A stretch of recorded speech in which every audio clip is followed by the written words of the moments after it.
Nous nous trouvons à la ferme expérimentale de la Blanche-Maison, située à Point-Bert et créée en 1972.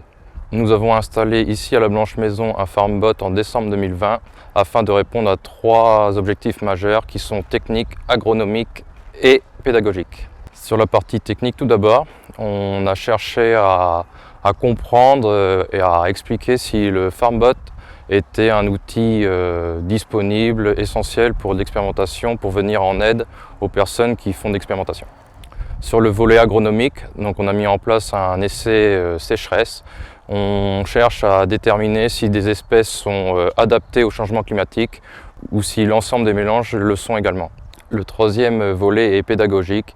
Il permet à l'IUMM et à Unilassal de travailler main dans la main afin de créer un robot. Donc le FarmBot permet d'étudier ici la sécheresse à venir. On suppose qu'il fera plus sec dans les années à venir et aussi avec plus d'épisodes pluvieux.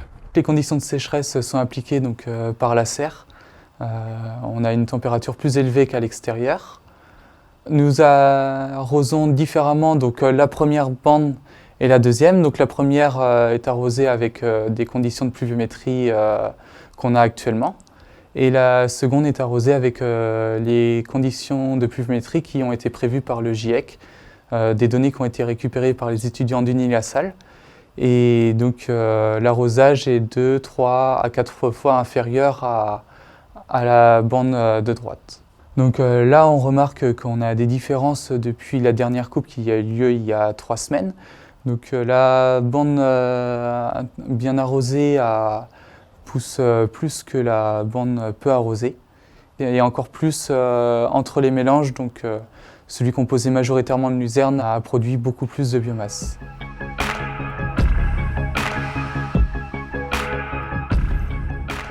La première question qui nous a été posée, en fait, c'est est-ce que cet outil peut être utilisé comme un outil de recherche ? C'est la question à laquelle nos étudiants vont tenter de répondre. Et pour ça, on travaille en collaboration avec la Blanche-Maison pour essayer de voir si, à travers cet outil, on arrive à obtenir des résultats scientifiques. Unilassal porte depuis très très longtemps ses valeurs agroécologiques, mais il faut aller un tout petit peu plus loin et faire de cette volonté des actes. Pour la production maraîchère horticole, c'est l'outil vraiment parfait.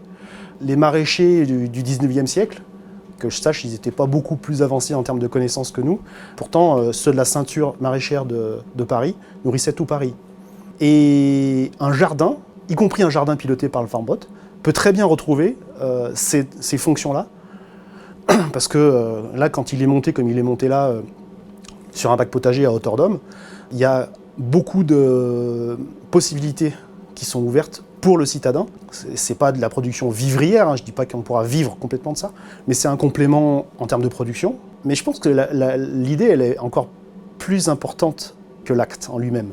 C'est une vraie réappropriation du citadin, de l'urbain, une vraie reconnexion de l'urbain avec la terre. Moi, ce qui me plaît dans ce projet-là, c'est parce que voilà, il y a quand même toute une grosse problématique aujourd'hui avec le développement durable, la transition écologique, le changement climatique.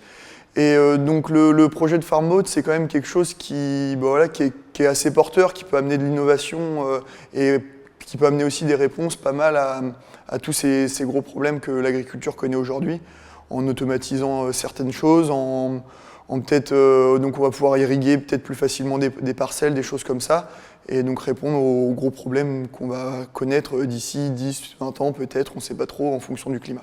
Ce robot FarmBot pourrait être utilisé dans des lycées agricoles afin de mener diverses expérimentations, donc, notamment sur la sécheresse ou sur d'autres problématiques agricoles.